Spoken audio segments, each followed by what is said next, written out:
Enjoy the ride with Crystal Petry. Consulted, so inspiring. Hello, and welcome to another episode of 60 Minutes With. I'm your host, Crystal Petry. On this week's episode, regardless to, I would say, your age, social economic status, male, female, white, black, Asian, whatever, you have experienced grief.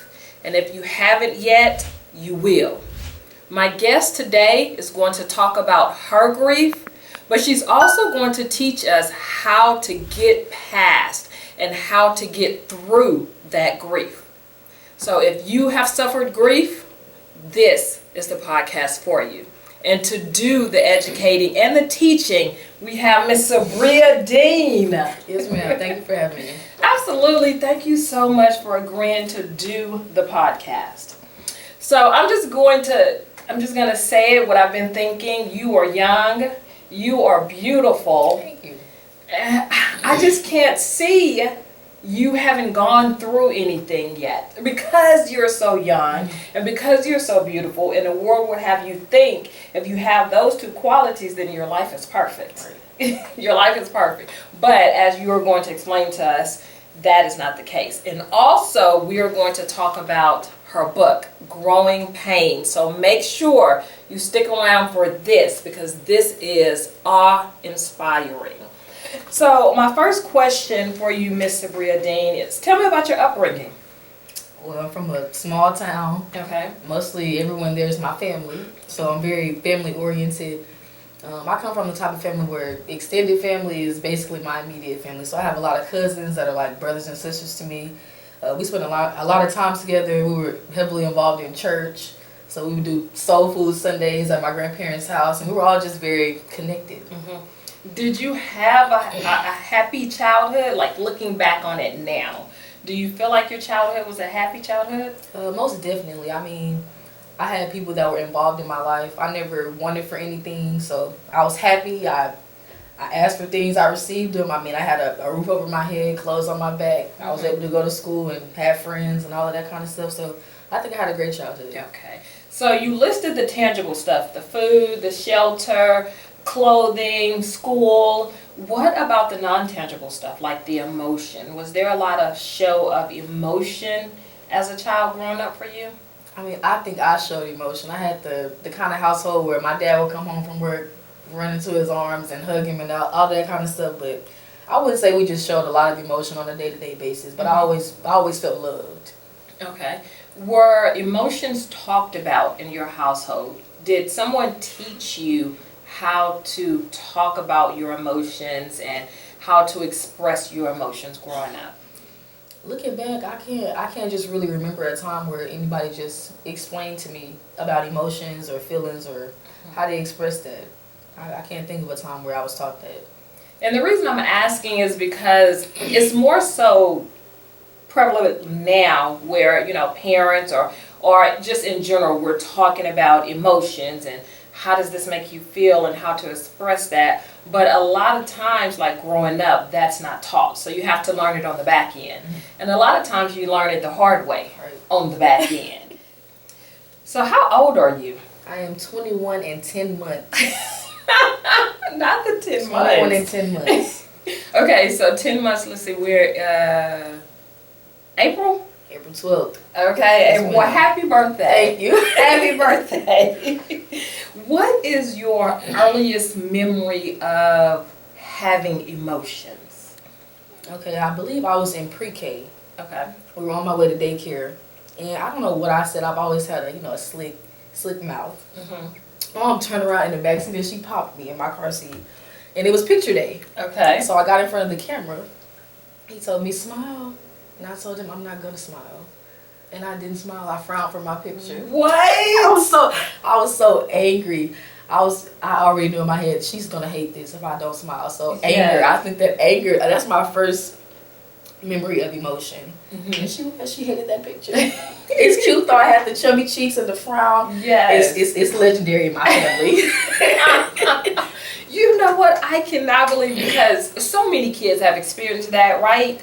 But when it comes time, you put on the face. Right.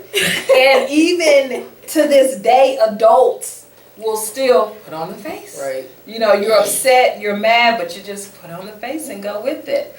That was amazing that you were able to, like, that you were like, I'm mad, and I'm going to show that I'm mad. This is going to get her. Yes, yes.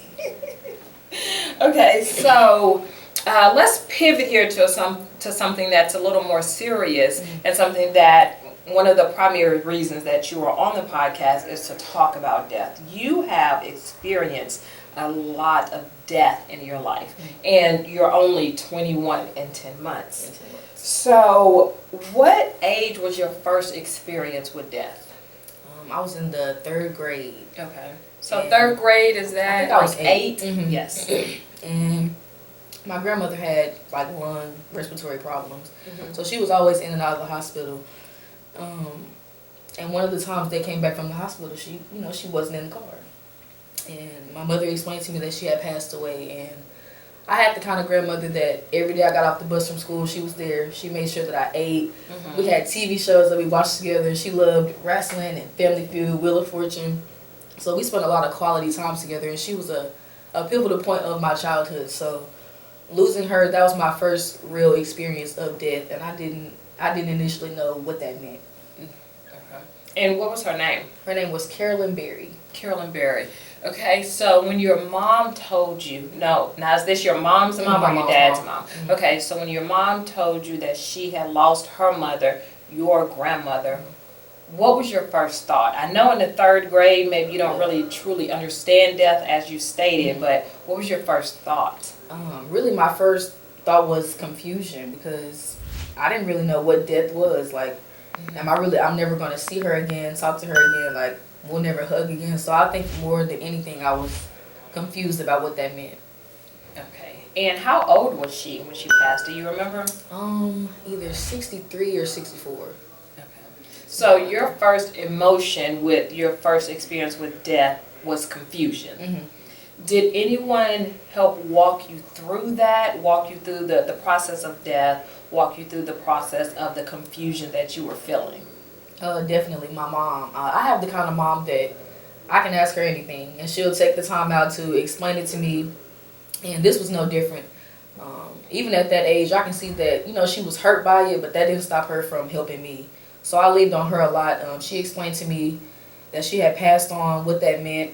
Like I said, we're very spiritual, so she explained to me, heaven and what that meant. And ironically enough, my grandmother had a song in church that she sang. It was called I'm Free. Okay. The chains are no longer bounding me.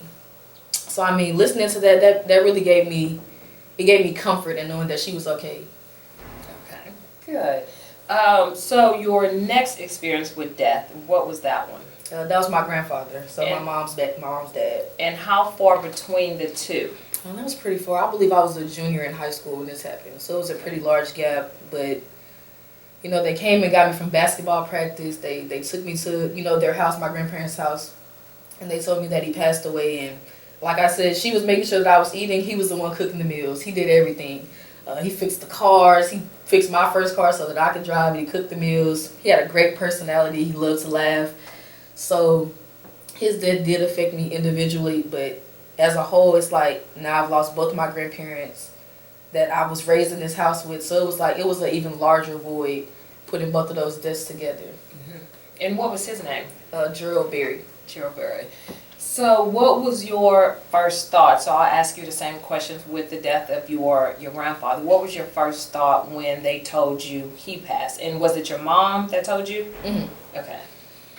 This one was a little different because I was older and I was able to understand, but this one I could kind of foresee it, and for some reason, that made me uncomfortable. So I began to avoid even going over there a few days prior. So I would say maybe like regret that I backed away the way that I did, even knowing the circumstances. Of course, I was sad, but I just wish that I would have, handled it differently in his last days. So you avoided him before he passed. Yeah. And why did you do that? I think I was uncomfortable with the feeling that he was changing. like for the worst, I guess. I had never seen that happen to anyone where I could understand it, and it was uncomfortable. I was uncomfortable going and seeing that. The regret that you felt then, do you still have like some of that now, or have you worked through that? I think for the most part, I've worked through it. I know not to do that again. That's not the course of action to take it when you see those kind of signs. Okay.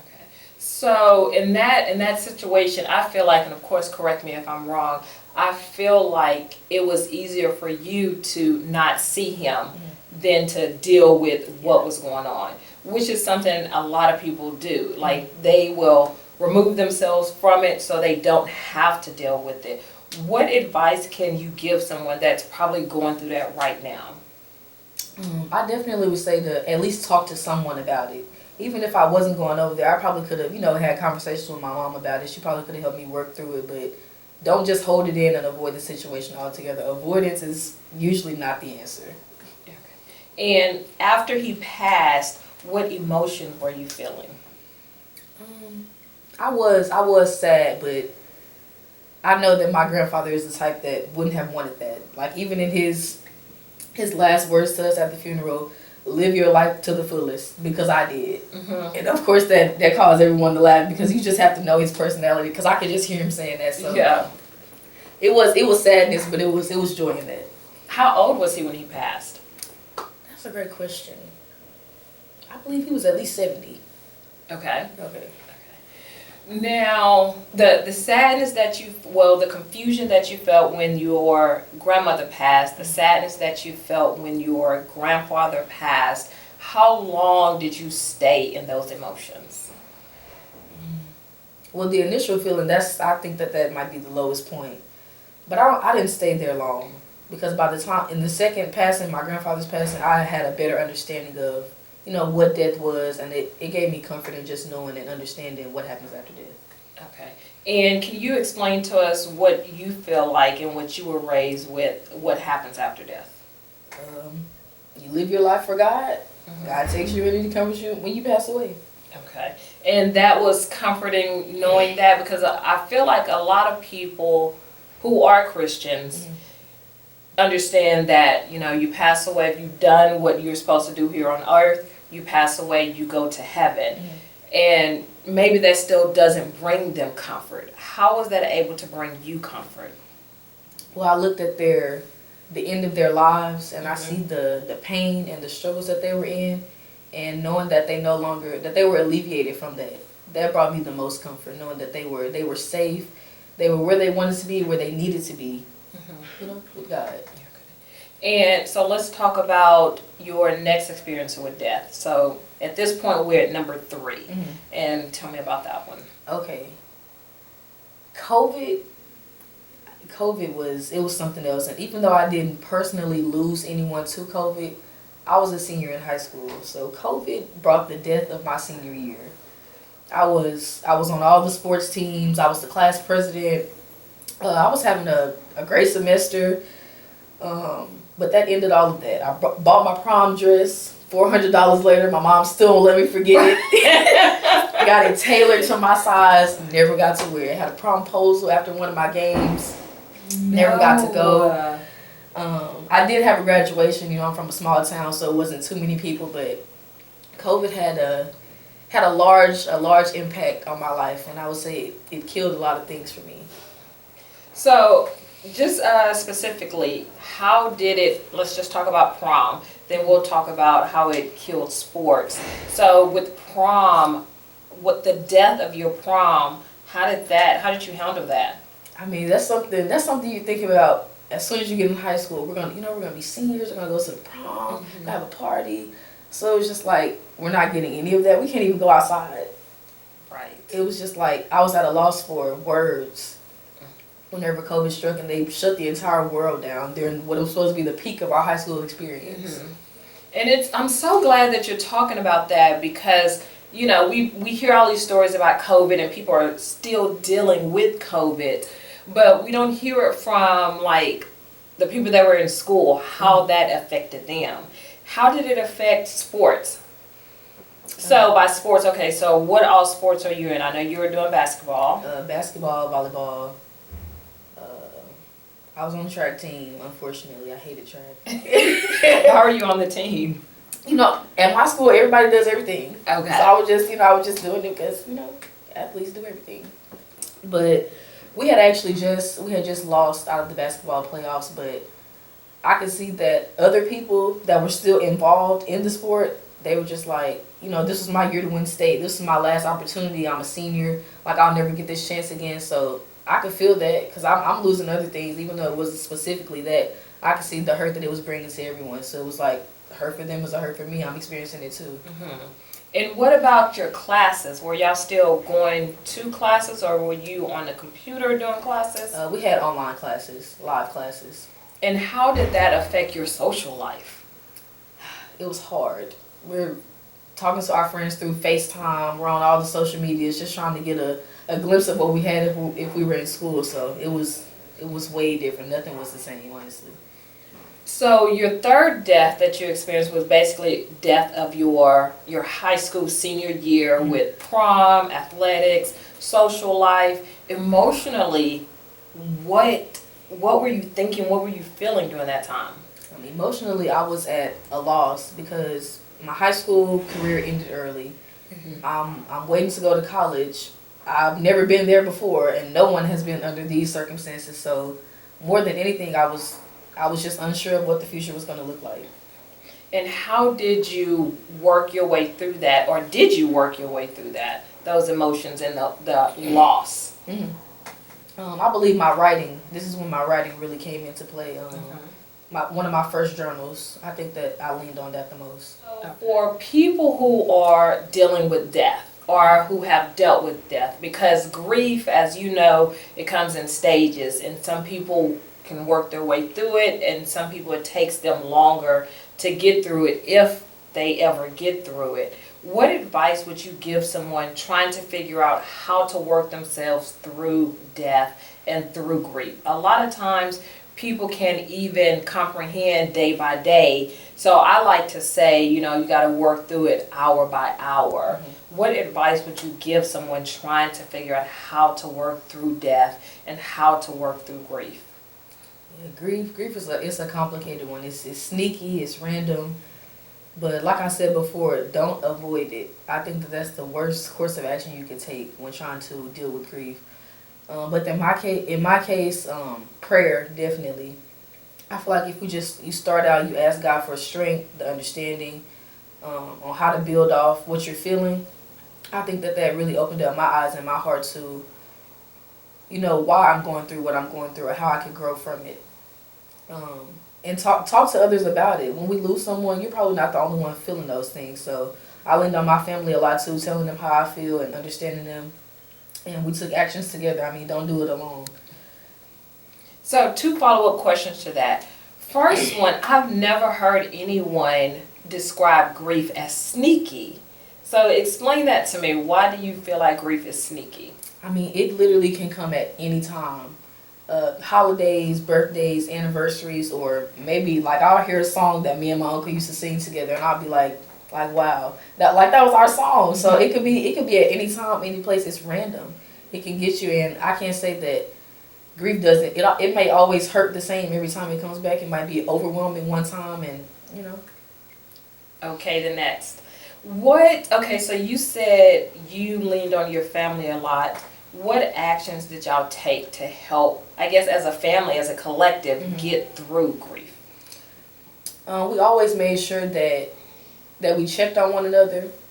And if it was, like I was saying, like those anniversaries, those birthdays, those holidays, we always came together and enjoyed each other's company. And many times we go to the cemetery together, we'll pray over their grave sites and things like that. We'll talk to them.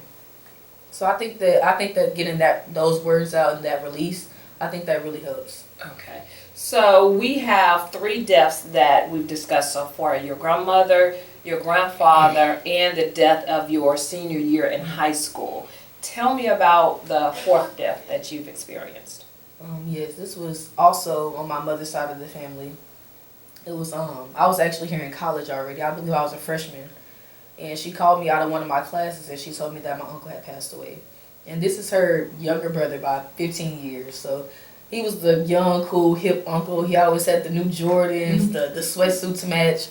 And he was a large inspiration in, my basketball career. But she told me that he passed away, and again, confusion, because this is random. I'm at school, and this was 10 days after my birthday, my 19th birthday. So I had spoken to him on my birthday, of course, and he never did this, but he ended the phone call by telling me, Bria Dean, I love you.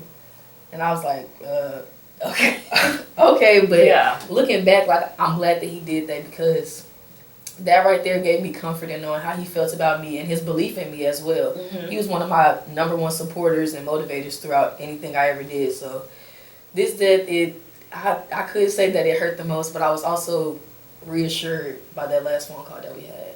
And what was his name? Garrett Berry. Garrett. And how old was he when he passed? He was only 40. 40. That was very young. Yeah. Very young. So when your mom, and it seems like your mom is just the bearer of the bad news. Yeah. I know that must be hard for her to always be in that position. Yes. To pass along that information. What was your first thought when you got that phone call from your mother? Did you think something was wrong when you're in class and you go to Lamar University in Beaumont, Texas? So you're in class at college, your phone rings. Did you feel like something must be wrong, or was that just kind of a normal thing she would call you? Not at all, because we talk every day, multiple times a day. But then I looked, she had called me 3 times, and then she texted me and was like, call me ASAP. And I was like, well, okay. So I stepped out of class and I called her. So even now today, I'm like, Mama, if it's not serious, do not say ASAP after it. Please do not ever text me anything like that again. Like, because that was triggering. It's triggering. Yes. Yes. So if you need to talk to me, just please word it differently. Yes. And has she done that? Yes. Call me when you can. Okay, that's much better. Much better. Yes, ma'am. So when your mom gives you this news that your uncle had passed, the young, cool, always have the Jordans on uncle, what was your first thought there? I mean, I said that it was random, but this goes back to the grief that I was talking about earlier. My grandmother, that was his mother too. So I can say, yes, he was the cool, fun uncle, but I think that over time I could see it weighing on him too. So it was grief ultimately that helped made him alter his lifestyle and go towards a downward slope. Mm-hmm. So do you feel like he handled the grief, or did he avoid it? I think he avoided it. He pushed it away as much as he could, but it overwhelmed him. Right. So what was the emotion when you found out that he passed? I was very hurt. I really was. Like he was involved. He always called me. It was usually about basketball, but he always called to check on me, see how I was doing. He always had a funny joke or something to tell me. He had dad jokes. Mm-hmm. I'll call it that. He didn't have kids, but he had plenty of dad jokes when it came to me. But I learned a lot of my personality traits, I think, came from him, because he was also a part of raising me. He was in that household too with my grandparents, so I was definitely hurt by his death. And how did you work your way through that one? Writing again. Writing is really, it's a blessing that I didn't know I had until I opened up my journal and started writing. Okay, so let's just start talking about the book. The name of your book is Growing Pains. Why did you name it that? Because even though I'm going through these trials and they do hurt, I haven't gotten worse through these. I've gotten better. I've grown from each and everything that I've experienced. So I feel like that was the perfect title. Give me 1 or 2 examples of ways you feel like you have grown through the pain of the death that you've suffered in your life. I think most importantly, now I can talk about them. Whenever they first happened, it was nothing but tears. I couldn't even form sentences to explain how I was feeling. So I feel like now that I can at least speak about them, I think that's a big step for me. And how have you been able to speak about it? Has it just been, because a lot of people say time heals all wounds, which I do not agree with, but what do you feel like helped you get to the point to where you can talk about it? Well, just being able to express myself through my writings, and even just with family members. Like me and my brother, we are not the most emotional people, But I feel like being able to talk to him, we're in the same, in the same shoes, raised by the same people. I feel like he helped me work through a lot of things, even if he was just listening. Okay. And the pain that you encountered when your uncle passed, do you feel like you've gotten through that, or are you still dealing with that? I mean, I think it's gonna be with me for the rest of my life.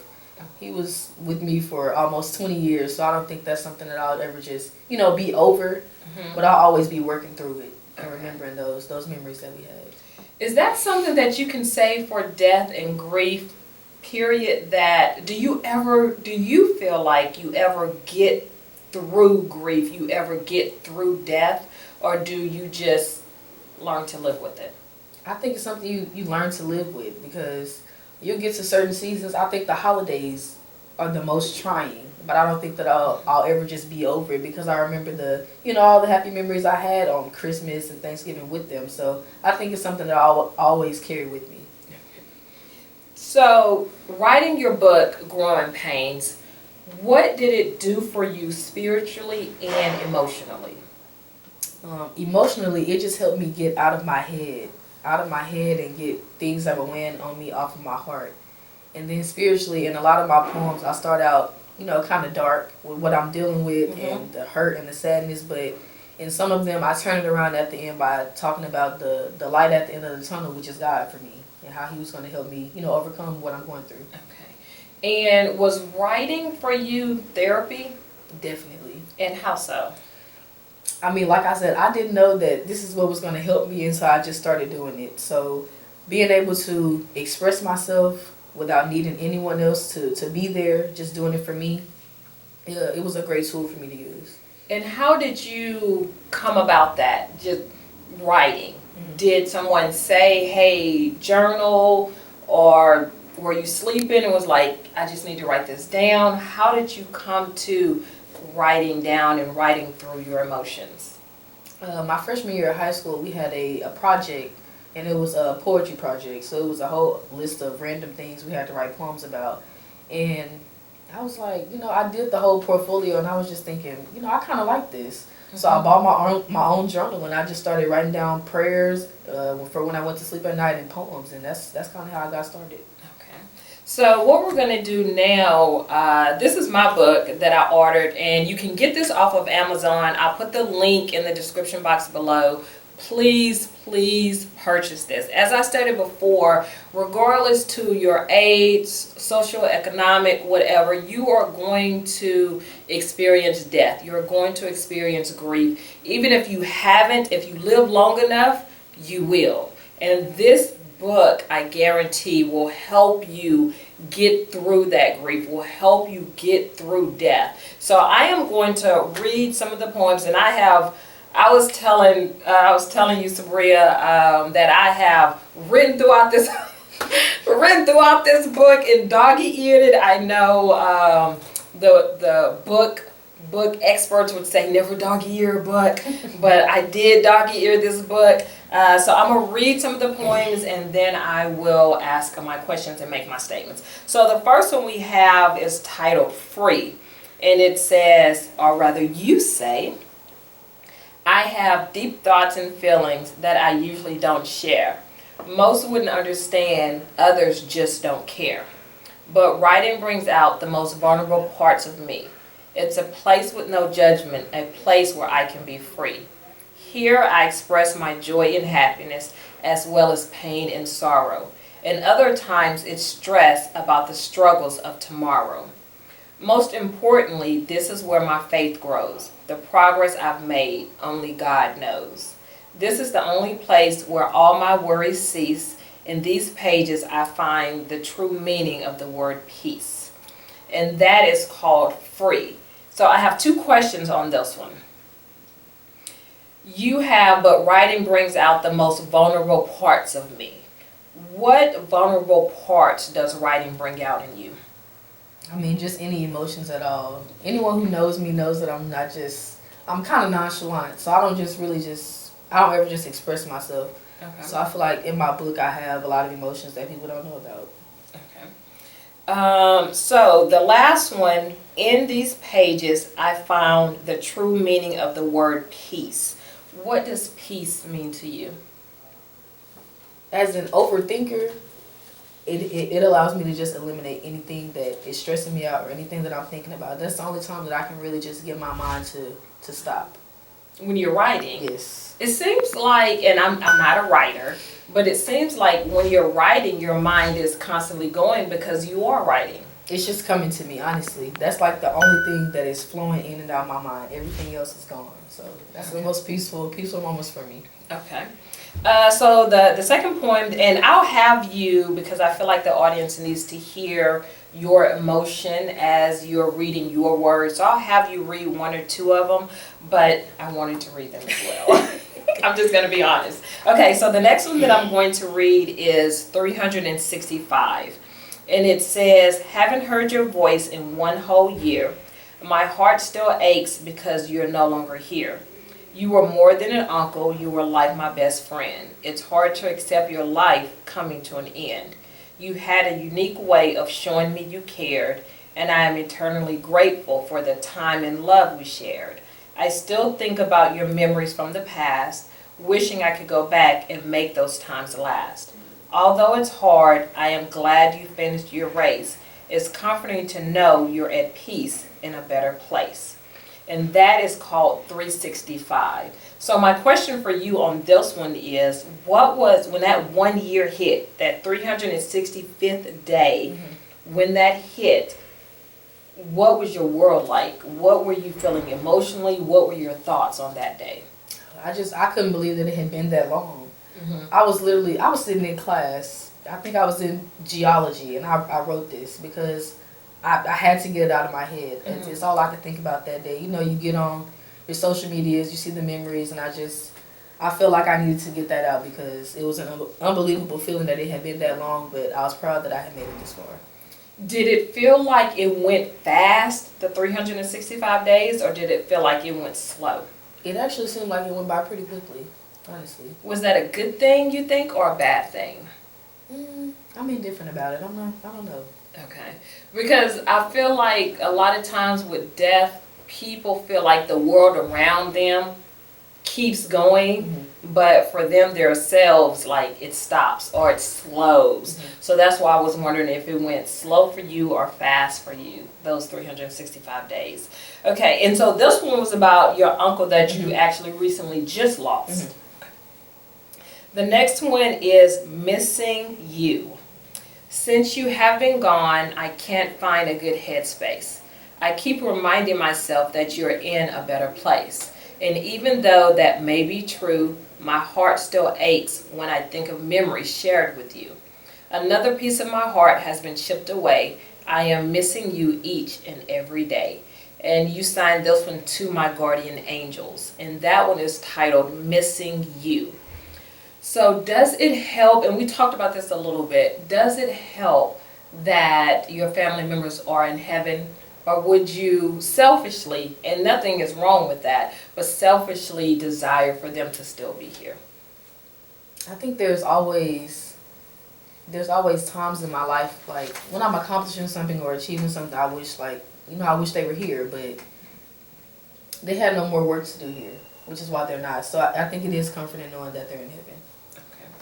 The next one that we're going to read is R.I.P. Rest in, what does your P mean? Peace. Rest in peace, because the P means different for different people. So R.I.P. Rest in peace.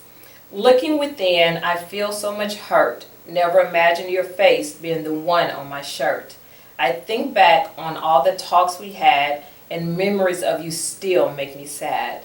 They say only time will soften this blow, but still grief is keeping my spirit low. I put a smile on my face so I look strong, but each day is a struggle to push along. And that one is titled R.I.P. The smile that you talk about, you say I put a smile on my face so that I look strong. Is that for you or is that for other people? I think it's for me, trying to convince myself that I was okay. Did it work? Some days, but some days I just, I couldn't fight it. Okay. Is that something that you feel like people should do? Put the smile, fake it till you make it, put the smile on your face, and still try to continue on? Or should they be vulnerable and be honest? I am sad, I'm upset, today is not a good day. I think I grew the most from the times when I was vulnerable. Because when you're honest with yourself and others, that's when you really can take the proper course of action to reverse those feelings, or not reverse them, but to overcome and build off of those. And what would you say was one of the things that you did that really helped you make it through those days where you were vulnerable? This is when I really got into praying for myself, because I could call my mom and she can do a prayer, but I feel like I was most effective when I learned how to do it for myself. Okay, very good. So the next, oh my goodness, they're so good. Okay, so I'll have you read, and you have your book as well. Let's have you read Happy Holidays and Goodbye, and let's see. Well, I guess the next four. I mean, like I said, I've written through this entire book, but we'll just have you read the next four, and after each one, I have questions. But I would like for my audience and my listeners to hear you reading your words. Okay, Happy Holidays. Thanksgiving, Christmas, and the start of a new year. Times that should be joyful and bring me much cheer. But as these days approach, sadness is the only feeling near. It hurts to go through the holiday season, and I have you all here. I try to make myself cheerful, but it's hard to shift gears. Knowing that you all are gone fills my eyes with tears. Thinking I may never enjoy the holidays again, that is one of my darkest fears. Okay, so my first question for this one, and this poem is titled Happy Holidays. Have you started to enjoy holidays again? I have. Okay. I have. I think this was the year that my uncle passed away, so it was, it's my first time without all of them, and we usually, that was our home that we had the holidays in, and missing all three of those, it was a heavy hitter this year. But the last few holidays, I've learned to enjoy myself despite these sad feelings, because they're still there. I've grown through that. Okay. And I feel like this poem is so spot on, because a lot of people, when they lose someone, the holidays, it's always the worst time for them. So how were you able to get to a point to where you could finally enjoy a holiday without some of your family members there? Just being in the present, being surrounded by the people that are here, and making new memories with them. So I think focusing less on what we've lost, but what I have now. Okay. So our next poem that you're going to read for us is titled Goodbye, which was one of my favorites, I'm just going to say. Yes. Okay. Goodbye. The only thing guaranteed in life is death. I fear the day my loved ones take their final breath. I know God's timing is perfect, but still I ask why. If death isn't the end, why does it feel like a goodbye? I know that all souls are God's to keep, but this worldly flesh allows my eyes to weep. The thought of losing people fills my heart with worry. I have constant flashbacks of people I've already had to bury. The losses I've endured have hurt so much. Sometimes it doesn't feel real. This new reality is hard to clutch. Maybe it's not death that I fear. Maybe it's loneliness and the thought of having no one here. God, please help me to release these fears inside, and let me find my place in you where peace may reside. And the name of that poem was titled Goodbye. One of my favorite, in all of the poems that I've read in your book, one of my favorite lines is this one. If death isn't the end, why does it feel like goodbye? Explain that to me. Well, it's because I'll never speak to them again. So it's just like, in my mind, I was like, they're gone, so it's goodbye. But like I've said, I've grown to understand that even though they're not here, they're living on through me. So it's never goodbye. As long as I'm here living and breathing and putting my knowledge into other people, it's not a goodbye. You also say in this poem, I know God's timing is perfect, but still I ask why. Is it wrong to ask why? I want to say yes, because I don't like the feeling that I'm questioning God God knows. So for that, I want to say it's not okay, but it is okay because I'm human. I'm a person, so it is just like, why now, why me, why this person. So yes and no. Okay.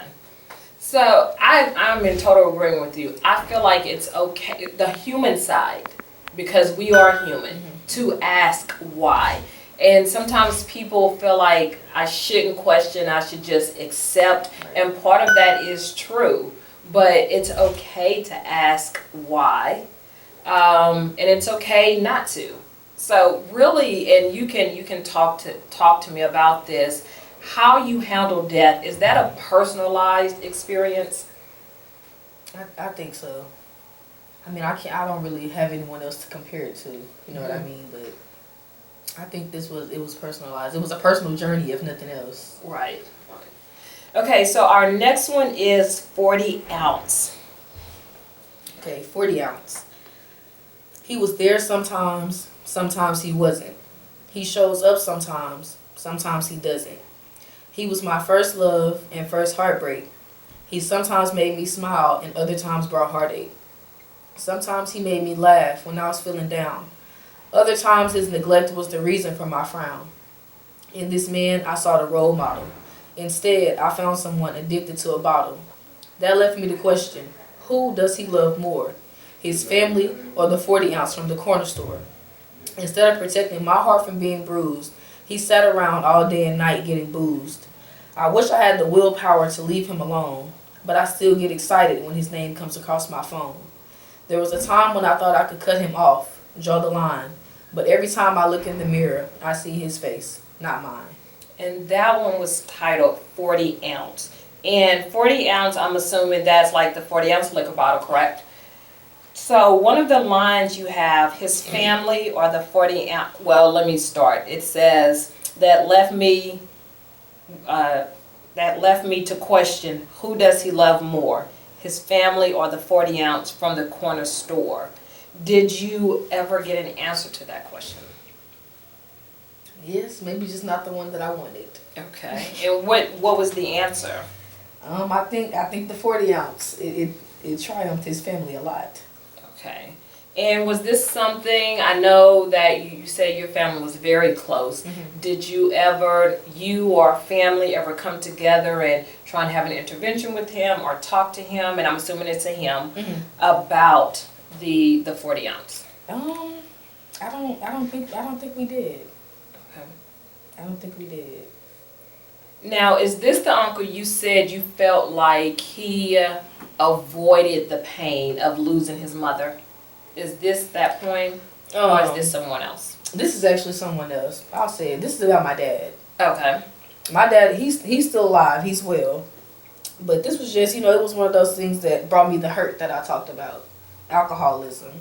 And it could relate to my uncle. It's kind of the same, but, it's my dad, so it was a little different. It affected me a little differently. Absolutely. And do you feel like, has this created a void, perhaps, between you and your father, the 40 ounce? I don't think so. I think even despite this, how I was feeling at this moment, I wrote this on Father's Day. Wow. The intention was, I wrote my mom one for Mother's Day, so the intention was to write him one. But when I sat down to write it, this is what came out. Okay. But I think despite this, now we've always had a close relationship. Like I said, I used to run his arms and hug him, and I still feel like that when I see him today. So I love my daddy, even despite this. Okay. Has he stopped drinking? He actually has.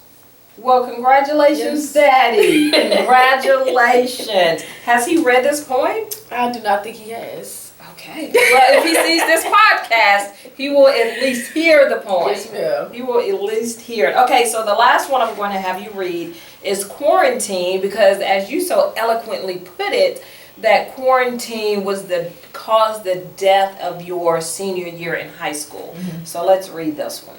Okay. Quarantine. This virus has taken half of my life as a teen. 17, 18, 19. Quarantine. The pandemic was a setback. Still is meant to help us grow. But the repercussions of this virus has my head hanging low. As year 20 approaches, I hope to close this sad scene. In my 20s, I hope to learn something new. I hope to gain a new perspective, see a different view.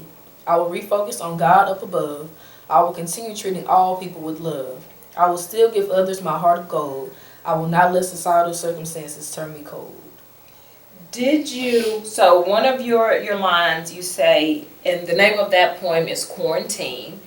One of the lines you say, Sabria, in my 20s, I hope to learn something new. I hope to gain perspective, see a different view. Did you learn something new? And I know you are still fresh in your 20s, but have you learned anything new, gained a new perspective since you've hit the 20s? Definitely. I think that introspection is the new view that I gained. I've learned so much about myself, especially during this time of quarantine when I couldn't spend time with anybody but myself. So right. I think that even though it was a lot of bad and negative things going on in the world, I still gained something out of it.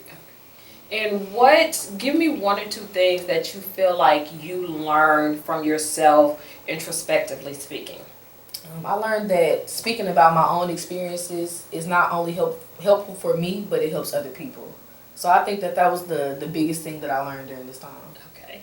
And what other people, or who has people come up to you and said that you have helped me in this way or that way? Definitely. Well, my mom, who read all my poems, which was supposed to be in my journal,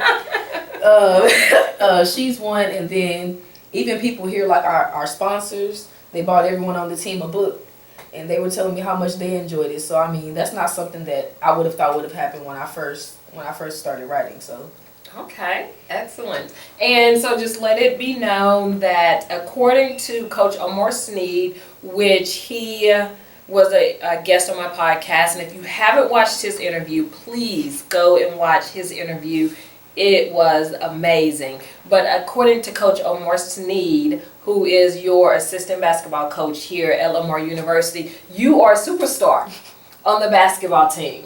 So we are learning from a basketball D1 collegiate basketball star. So again, thank you for joining us on the podcast. And again, the name of her book, Growing Pains by Sabria Dean. You can get this on Amazon. I am going to put the link in the description box. Please purchase this for yourself. Purchase this for teenagers in your life. Purchase this for the 20-somethings in your life. But purchase this book. A few more questions before I let you get out of here. Most people your age don't write a book. Like that's not even in the forefront of their mind. Right. So what led you to go from writing in your journal to publishing a book? It kind of ties into what I was just saying. My first couple of journals I wrote in high school, I would just leave my journal out on the table. I came back one day and I was like, I know this is not the page that I left it on. Okay. So then at some point my mom was like, I've been reading your journal. Yes, I do. Because I wrote in there, stop reading my stuff. But she was like, it's some really good things in there. And I think that a lot of people will relate to that. You need to look into, getting these copyrighted or whatnot. And this was in high school. So it took me a few years to get over being vulnerable and not wanting other people to know what I was feeling to actually get the book published around this time last year. And how did you get over that? I feel like that's a huge hurdle. Yeah. I'm not one to ignore God. So I think I was in church. I was here in Beaumont, and the message was like, don't hide your gifts. And I looked at writing as this is one of my gifts. And when I heard that, I was like, yeah, this was for me. I'm hiding my gift of writing and my understanding. So that was like the last thing I needed to let it click to just, I need to get on this and let other people see this. You stated that you've been writing in journals, plural. So how do you pick out the poems that you wanted published in your book, Growing Pains? This is literally just my last journal. I just went with the most recent material. Okay. So when you write your poems, do you leave the hurt and pain within the pages? Does it continue with you, or what happens with that? I think that I'm able to release a lot of what's holding me down, but in a healthy way I can get it off, but also in a healthy way I still can internalize some of the good things, the good memories. But I'm getting a lot of it off my heart whenever I get done writing. Okay. And do you feel that release? Definitely. Whenever it's literally, I can see it leaving me whenever I'm writing. Like I feel much lighter after I get through. Okay. Now, one of the things you stated about when I was reading about your book, you say the reader will, once they read your book, will discover joy. How do they do that? In my case, joy is God, is hope. So even though I talk about a lot of dark things, I try to brighten it back up towards the end by telling people to have faith. Okay. Also, in your book, you say, or in the description of the book, you say the reader will discover joy, which you explain. You also say the reader will discover pain. Explain that. I think when people look at me, like you said, they think, she got it all together, scholarship, got this, got that, but I still experience hurt. I still go through things. So I thought that it was important that people understand that not everything is perfect, no matter how it may seem. I still have hard times as well. Okay. Now, you say you want people, and the people that read your book, Growing Pains, whenever they put it down, you want them to be encouraged to have faith. What is faith, and how would someone get that? Faith is personal. It's an internal belief that you have to have for yourself. Like I said, growing up, people could tell me about God and tell me what I need to believe, but until I really started taking my journey into my own hands and doing it myself, like any other thing, it takes practice. So I had to practice using myself and putting my own self into my Bible and my scripture and my relationship with God to build my faith. Okay. Again, something that's personalized. As we talked about earlier, that your journey with death and your journey with grief is a personalized journey. Mm-hmm. Same thing with your faith. It's a personalized journey between you and God. What is your intention, your personal intention, speaking of personal, what is your personal intention with writing your book, Growing Pains?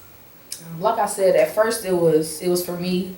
It was a sense of release for me, but my purpose of putting it out into the world was whether it just helped, my mom or people in my family or someone in Beaumont or across the world. I just wanted to expand my understanding or put my understanding out there so that people could interpret that for themselves and get their own understanding for whatever they were going through. I just wanted to help anybody that I could. So we have the book Growing Pains.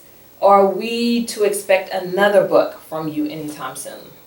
I don't know about soon, but I definitely want to continue to share my gifts and what I have to offer. So at some point I definitely will be publishing another book. Okay. And as we wrap up, what would be maybe your single advice for someone that's dealing with death, someone that's dealing with grief, on how to get through that? Getting through grief is hard. I think it's a never-ending task, but you have to start somewhere. So start by at least acknowledging what you're feeling. If you have other people in your family, you can lean on them, but I'm big on leaning on God and asking Him for understanding. I think that's the best thing that you can do. And listen when God talks. That's how you get through it. Okay. And my final question for you is, who do you think will make a great guest on the podcast, but you have to help me get them on? I think that my head coach, Coach Aqua, will be a great person for the podcast. We've been here together. She's seen me grow. I've seen her grow. So I think her experiences will give you some great topics. Thank you. Thank you so much for being vulnerable on the podcast. Thank you so much for sharing your pain and your suffering with everyone. We all appreciate it. Again, purchase Growing Pains. You can get this on Amazon. I'm going to put the link in the description box below. Purchase this for yourself. Purchase this for your teenager. Purchase this for the entire basketball team, like someone has already done. But purchase this. And thank you so much for tuning in and watching this podcast. You can get this podcast and all of my other podcasts on YouTube Podcasts and Apple Podcasts. And remember, you always have time to listen and learn on the go.